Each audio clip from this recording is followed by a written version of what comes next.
You've heard of fighting fire with fire? Well, that's what fire officials are doing here south of Butte. They're actually intentionally starting these fires in order to prevent the spread of larger wildfires. You got all this dry stuff in between the trees. It's a powder keg waiting to go.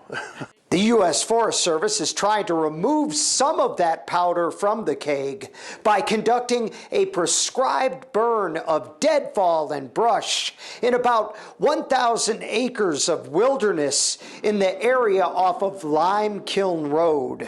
We've wanted to burn this for several years, and the weather just hasn't cooperated. This year we've got some recent precipitation, so we've got a good window to come in here and get this burned. There are about 30 homes scattered throughout this forested area south of Butte, and fire crews will be monitoring the fire around the clock to keep it contained in the prescribed burn area. Most folks are pretty good, a little apprehensive that they've got fire next to their house, as anybody would be a little nervous of that. But they're happy to see the work being done to reduce this fire risk.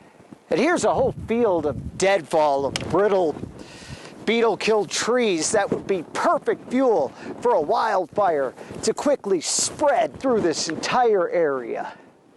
We're trying to consume some of that under a controlled situation, so in the event that there's a wildfire in this area, we've got more of a fighting chance on it. Some residents who live in the area are cautiously optimistic about the controlled burn. As long as it doesn't get out of control. That's the only thing. Fire is something that, whether it's intentional or non-intentional, it makes you worry.